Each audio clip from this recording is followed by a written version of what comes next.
नमस्कार, देश की बात में आपका स्वागत है। मैं हूं अदिति राजपूत। कलेक्टर, एसपी के साथ ही देश के तमाम अहम पदों के लिए होने वाले इम्तिहान सिविल सेवा परीक्षा के नतीजे आ गए हैं और इस बार इशिता किशोर ने टॉप किया है। इशिता किशोर के पिता एयरफोर्स में अफसर हैं और पूरा परिवार ग्रेटर नोएडा में रहता है।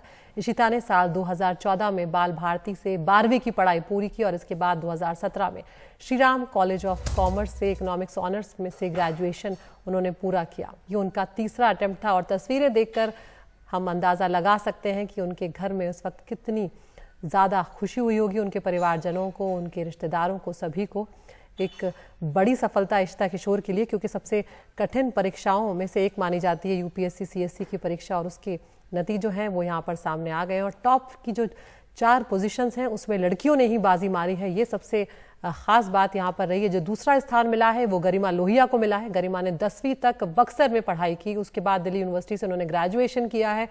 तीसरा स्थान जो मिला है वो उमा हड़ती को मिला है। चौथा स्थान स्मृति मिश्रा को मिला है। यानी पहले 4 स्थान पर लड़कियां ही हैं और इन 4 में से 3 दिल्ली यूनिवर्सिटी की हैं। और आपको ये भी बता दें कि जो टॉप के जो 25 स्थान पाने वालों में है उसमें भी 14 लड़कियां ही हैं। तो इस बार लड़कियों ने एक बार फिर से यहाँ पर बाजी मारी है। इस बार कुल 933 लोगों को चुना गया और आईएएस के लिए 180 उम्मीदवार सिलेक्ट हुए हैं।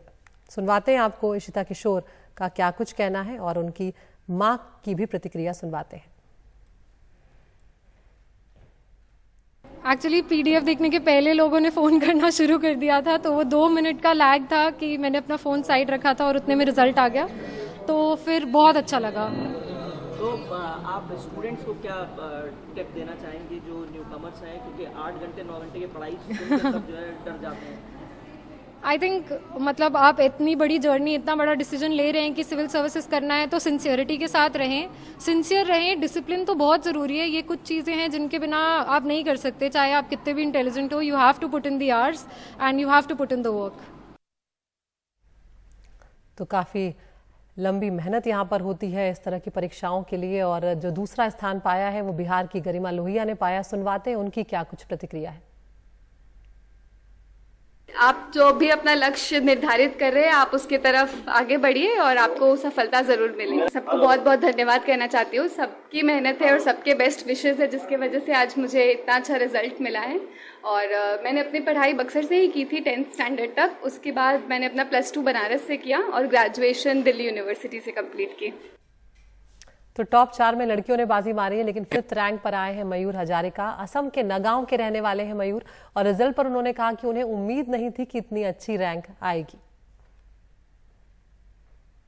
अच्छा लग रहा है एंड इतना ऊपर रैंक आएगा एक्सपेक्ट नहीं किया था, but I am satisfied with the result now. पहले सोचा था क्या? नहीं, एक्सपेक्ट नहीं किया था इतना ऊपर रैंक आएगा। आपका फ्यूचर प्लान? अभी तो my first preference is Indian foreign service.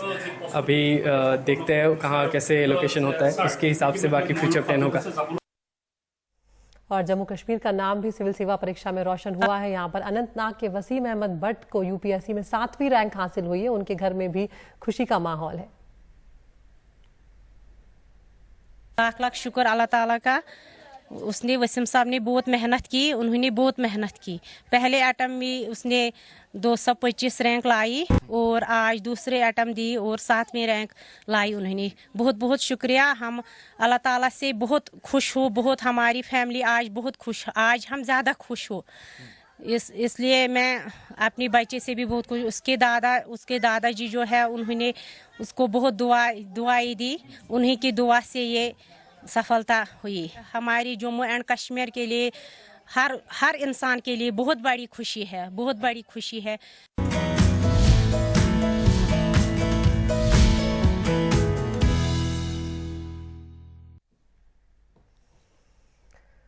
और अब ऑस्ट्रेलिया की बात करते हैं। सिडनी के ओलंपिक पार्क में प्रधानमंत्री नरेंद्र मोदी ने 20,000 से ज्यादा भारतीय समुदाय के लोगों को संबोधित किया। शानदार उनका स्वागत भी वहां पर किया गया। सिडनी के कूडोज बैंक अरीना के ओलंपिक पार्क में वैदिक मंत्रोच्चारण और पारंपरिक तरीके से प्रधानमंत्री का स्वागत हुआ। वो ऑस्ट्रेलिया के पीएम एंटनी अल्बनीज के साथ वहां पर पहुंचे थे और अपने शुरुआती संबोधन में प्रधानमंत्री अल्बनीज ने प्रधानमंत्री मोदी की शोहरत की तुलना रॉक स्टार ब्रूस स्प्रिंगस्टीन से की। जिन्हें पेंस बॉस कहा जाता है। प्रधानमंत्री ने कहा कि विकसित भारत हमारा साझा सपना है। उन्होंने कहा कि जल्द ही ब्रिस्बेन में नया वाणिज्यिक दूतावास खोला जाएगा और हम समय के साथ बदल रहे हैं, मगर हमारे मूल सिद्धांत वही है। वसुदेव कुटुंबकम में हमारा भरोसा है, एक धरती एक स्वास्थ्य में हमारा विश्वास है।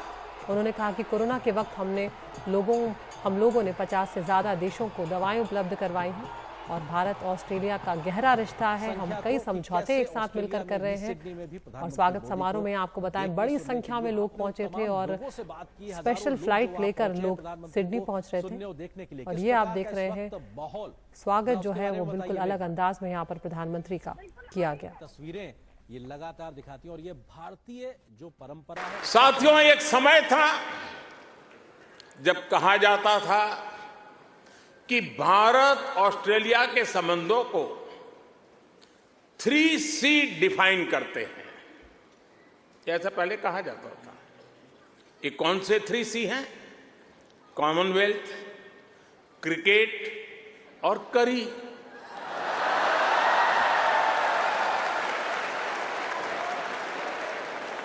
इसके बाद कहा गया कि भारत ऑस्ट्रेलिया के संबंध 3D पर आधारित है। डेमोक्रेसी, डायस्पोरा और दोस्ती।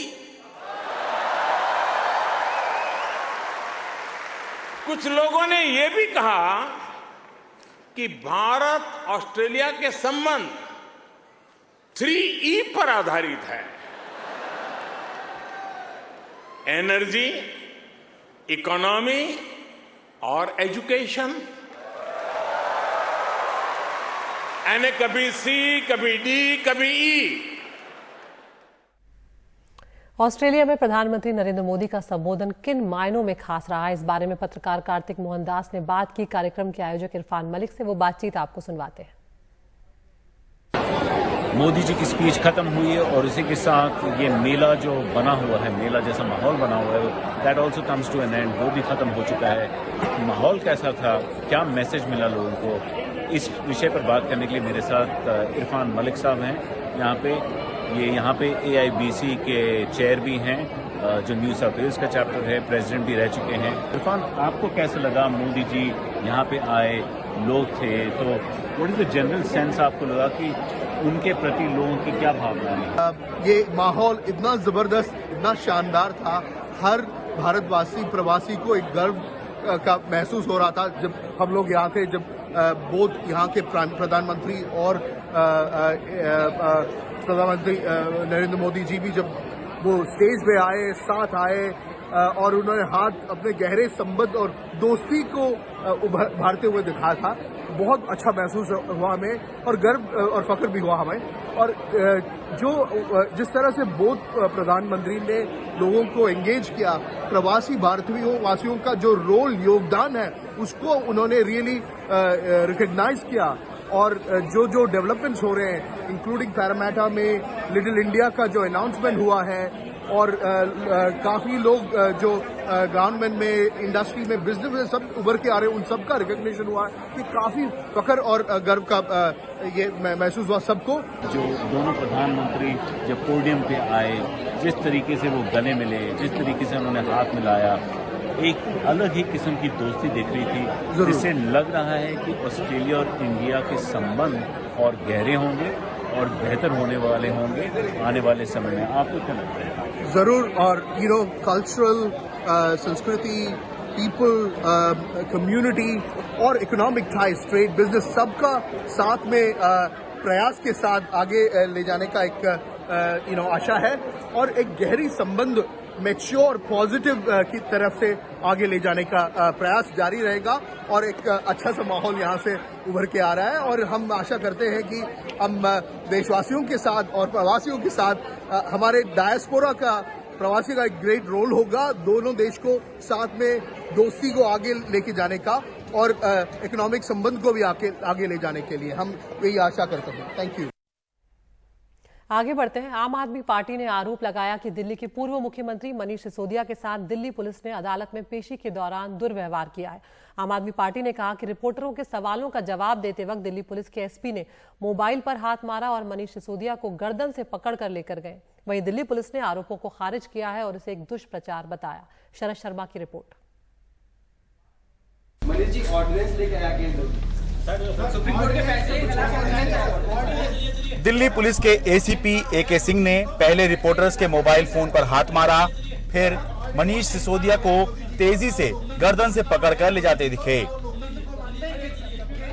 दिल्ली की आबकारी नीति में भ्रष्टाचार के मामले में दिल्ली की राउज एवेन्यू कोर्ट में पेशी के बाद जब दिल्ली के पूर्व उप मुख्यमंत्री मनीष सिसोदिया को ले जाया जा रहा था, केंद्र सरकार के अध्यादेश को लेकर सवाल पूछा। मनीष सिसोदिया जवाब दे ही रहे थे कि अचानक दिल्ली पुलिस के अधिकारी ने रिपोर्टरों के मोबाइल पर हाथ मारकर नीचे किया और मनीष सिसोदिया को गर्दन से पकड़कर जल्दी से ले गए। ये देख आम आदमी पार्टी ने दुर्व्यवहार का आरोप लगाया। खुद अरविंद केजरीवाल ने ट्वीट कर कहा, क्या पुलिस को इस तरह मनीष जी के साथ दुर्व्यवहार करने का अधिकार है? क्या पुलिस को ऐसा करने के लिए ऊपर से कहा गया है? मनीष सिसोदिया जी तो इस वक्त कोर्ट की हिफाजत के अंदर हैं, तो कोर्ट को स्वतः जो है मुझे लगता है इसका संज्ञान लेना चाहिए। ये सारी वीडियोस हर जगह चल रही हैं, हाई कोर्ट, सुप्रीम कोर्ट सब देख रहे हैं। मेरा मानना ये है कि इसका संज्ञान हो और इसके ऊपर कार्रवाई हो और इसकी जांच हो कि जो ऑर्डर्स थे ये कहाँ से आए थे, क्योंकि जाहिर सी बात है ये तो ऑर्डर्स आए थे, तभी पुलिस वाले की इतनी हिम्मत हुई कि उसने इतनी बदतमीजी की। वहीं दिल्ली पुलिस ने आम आदमी पार्टी के आरोपों को खारिज किया और इस वीडियो को दुष्प्रचार बताया। दिल्ली पुलिस ने कहा, राउज एवेन्यू कोर्ट में पेशी के समय श्री मनीष सिसोदिया के साथ पुलिस दुर्व्यवहार की बात दुष्प्रचार है।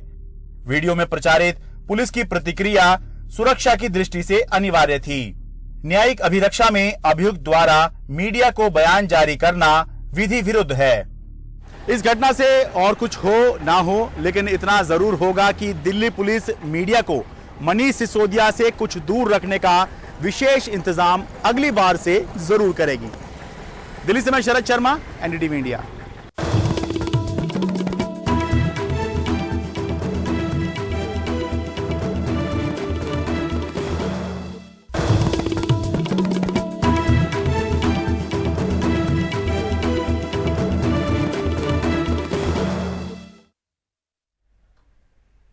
बैंकों में 2000 के नोट बदलने की प्रक्रिया के पहले दिन लोग हड़बड़ी में नहीं दिखे और बैंकों में भीड़ भी नहीं नजर आई। सरकार ने संकेत दिया था कि बैंकों में 2000 रुपए के नोट एक्सचेंज कराने के दौरान किसी भी नागरिक को कोई पहचान पत्र या फॉर्म नहीं भरना होगा, लेकिन मंगलवार को दिल्ली और मुंबई के कई बैंकों में लोगों से उनके पहचान पत्र भी मांगे गए और फॉर्म भरने को भी कहा गया। जो अपनी पहचान नहीं शेयर करना चाहते थे उन्हें पहले दिन 2000 के नोट बदलने में काफी मशक्कत भी करनी पड़ी है। तो देश के अलग अलग हिस्सों का हाल बताती हमारे सहयोगियों की ये रिपोर्ट आपको दिखाते हैं। 2000 का नोट बदलने के लिए दिल्ली निवासी दुर्गेश सिन्हा मंगलवार को 4 अलग अलग बैंकों की ब्रांचों में गए। कहीं किसी ने पहचान पत्र मांगा तो कहीं फॉर्म भरने को कहा गया। थक हार कर वो कनॉट प्लेस में इंडियन बैंक की ब्रांच में पहुंचे, जहां बिना कोई फॉर्म भरे या पहचान पत्र दिखाए 2000 के नोट बदल गए। आप अपने नोट एक्सचेंज कराने गए, कई बैंक्स में गए, क्या आपने क्या देखा? मेरा नाम दुर्गेश जिंदल है, मैं SSC सिक्योरिटी में काम करता हूँ। बैंक में जा चुका हूँ। कौन से बैंक में गए? इंडियन बैंक, हाँ। J&K bank, central bank of India और PNB। अब लास्ट में मैंने जाके इसमें जमा करे हैं 4 बैंकों के बाद। दरअसल 2000 के नोट हटाने के ऐलान के बाद रविवार को सरकारी सूत्रों ने कहा था कि बैंकों में एक्सचेंज के दौरान किसी से भी कोई पहचान पत्र नहीं मांगा जाएगा और कोई फॉर्म भी भरना जरूरी नहीं होगा। लेकिन दिल्ली के करोल बाग की बैंक स्ट्रीट में पंजाब नेशनल बैंक ने मंगलवार को ब्रांच में एक नोटिस चिपका दिया कि 2000 के नोट बदलने के लिए दस्तावेज अनिवार्य है। यहाँ लोगों को फॉर्म भी भरना पड़ा। कितने रुपए थे आपके 2000 नोट वाले? मेरे तो 8000 रुपए थे सर। 8000 थे, 4 नोट थे। हाँ जी, मैंने तो सर डिपॉजिट किए हैं। वैसे मैं विड्रॉल वो एक्सचेंज कराना चाह रहा था, उसमें उन्होंने मुझे बोला पैन कार्ड की कॉपी लगाई, जबकि RBI कहती है कोई डॉक्यूमेंट की जरूरत नहीं है। ये कन्फ्यूजन है। मुंबई के वर्ली में बैंक ऑफ बड़ौदा के ब्रांच मैनेजर रवि रंजन ने कहा, 2000 के नोट बदलने के लिए लोगों की बेसिक जानकारी वाला एक फॉर्म भरना जरूरी होगा। 2000 की नोट बदलने की, और डिपॉजिट तो पहले से भी चल रहा था और आज भी लोग कर सकते हैं। तो जो बदलने वाला जो प्रक्रिया है वो किस तरह से उसकी आप लोगों ने तैयारी की है? तो हम लोगों ने जो कस्टमर्स आते हैं, हमारे रेगुलर कस्टमर जैसे आते हैं कैश जमा करते हैं अकाउंट में, वो प्रोसीजर्स तो हैं ही कम्प्लीटली। अगर कोई एक्सचेंज करने के लिए आते हैं तभी अब arrange another counter for exchange of the note, जिसमें वो आएंगे और उस काउंटर पे हम उनको एक्सचेंज करके दे देंगे। तो ऐसे कितने काउंटर बनाए हैं आपने? अभी तक तो एक ही है फिलहाल। अगर गैदरिंग ज़्यादा होती है, कस्टमर ज़्यादा बढ़ते हैं तो वी कैन इंक्रीज। हालांकि एसबीआई की पार्लियामेंट स्ट्रीट ब्रांच में न लोगों को फॉर्म भरना पड़ा और न ही कोई दस्तावेज जमा करना पड़ा। क्या प्रक्रिया है? कुछ नहीं, पर के बाद टोकन ले लो और चेंज कर लो, एक्सचेंज कर लो। एक्सचेंज कर लो। हाँ जी। कोई फॉर्म भरने को कहा गया? कोई फॉर्म का कुछ नहीं है, इशू नहीं है। नहीं। कोई पहचान पत्र मांगा गया? कुछ नहीं मांगा गया। मध्य प्रदेश की राजधानी भोपाल में भी 2000 के नोट बदलने में आम लोगों को कोई परेशानी नहीं हुई। कितने नोट थे आपके पास? मेरे पास एक ही नोट था। एक ही नोट था जी। कोई दिक्कत तो नहीं है? नहीं, कोई दिक्कत नहीं। कोई फॉर्म वगैरह अतिरिक्त भरने को कहा गया? कुछ नहीं। कोई पैन कार्ड डिटेल्स वगैरह? कुछ नहीं, कुछ भी नहीं। कुछ नहीं। और भीड़ भी नहीं थी तो आराम से अगर हाँ आपने जी, बदल लिया। इजीली। ठीक है, मतलब पहले नोटबंदी जैसी कोई यादें तो नहीं? नहीं, पिछले बार के टाइम जैसा नहीं है। और टाइम दिया इस बार, चूँकि गवर्नमेंट ने काफ़ी लंबा टाइम, तो जिनके पास हैं चेंज करने में कोई दिक्कत तो नहीं रही। ठीक है सर। 2000 के नोटों की प्रिंटिंग नवंबर 2016 में शुरू हुई थी और 31 मार्च 2023 तक 2000 के करीब 10.8% नोट सर्कुलेशन में थे, जो 3,62,000 करोड़ के आसपास बैठते हैं। जाहिर है इतनी बड़ी रकम सर्कुलेशन से हटाने की प्रक्रिया को पूरा करने में अभी लंबा वक्त लगेगा। 2000 रुपए के नोट बदलने की कवायद के पहले दिन आशंका के मुताबिक बैंकों में भीड़ तो नहीं दिखी, लेकिन देश के कई बड़े शहरों में बैंकों की अलग अलग ब्रांचों में 2000 रुपए के नोट एक्सचेंज करने के दौरान आम लोगों को कई तरह की मुश्किलें झेलनी पड़ी। अब ये उम्मीद करनी चाहिए कि इस कवायद के पहले दिन जो अड़चनें सामने आई हैं, आरबीआई सरकार और बैंकों के साथ मिलकर इन्हें दूर करने के लिए जल्दी पहल करेगी। मुंबई से सुनील सिंह, भोपाल से अनुराग द्वारी और दिल्ली से परिमल कुमार के साथ हिमांशु शेखर, एनडीटीवी इंडिया।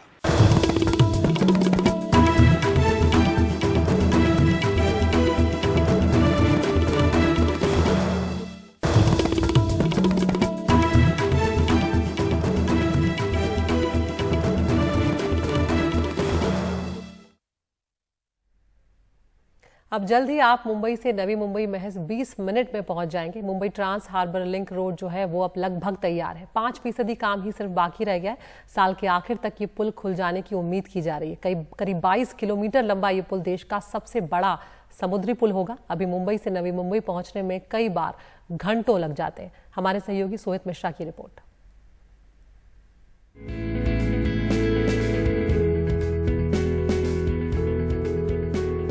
ये देश का सबसे बड़ा समुद्री पुल है। 22 किलोमीटर का Mumbai trans harbour link road. इसका काम लगभग पूरा हो चुका है। कुल 6 लेन की इस ब्रिज से दिन भर में 70,000 गाड़ियां गुजर सकेंगी। फिलहाल इस ब्रिज का ढांचा पूरी तरह से तैयार है। बुधवार को महाराष्ट्र के मुख्यमंत्री एकनाथ शिंदे और उप मुख्यमंत्री देवेंद्र फडणवीस इसका जायजा लेने वाले हैं। 95% मैंने 95% का काम पूरा हो चुका है और स्ट्रक्चर का काम लगभग पूरा हो चुकी है।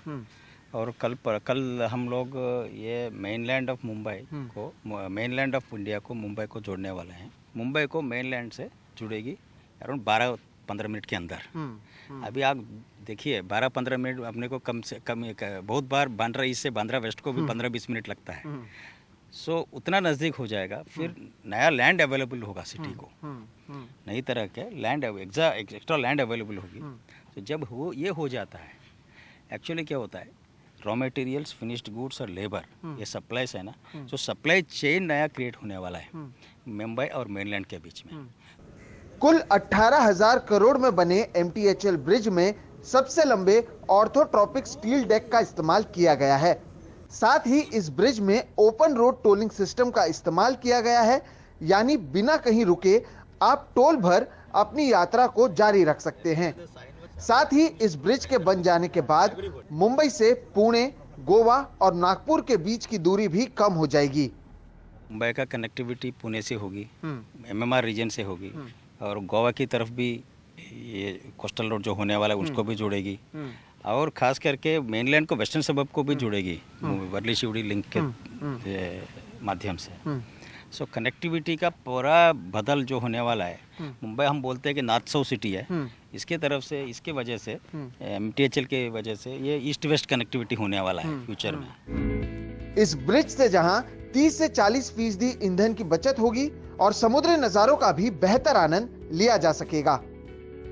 इस MTHL ब्रिज का लगभग 95% काम पूरा हो चुका है और इसी साल के अंत तक ये ब्रिज पूरी तरह से तैयार हो जाएगी, जिसके बाद मुंबई से नवी मुंबई का जो घंटों का सफर है वो मिनटों में पूरा किया जा सकेगा। इस ब्रिज के जरिए बेहतर कनेक्टिविटी तो मिलेगी ही, लेकिन आने वाले दिनों में मुंबई और नवी मुंबई दोनों जगह की अर्थव्यवस्था को सुधारने में यह ब्रिज एक अहम भूमिका निभाएगी। मुंबई से कैमरा पर्सन राजेंद्र दयालकर के साथ सोहित मिश्रा, NDTV इंडिया।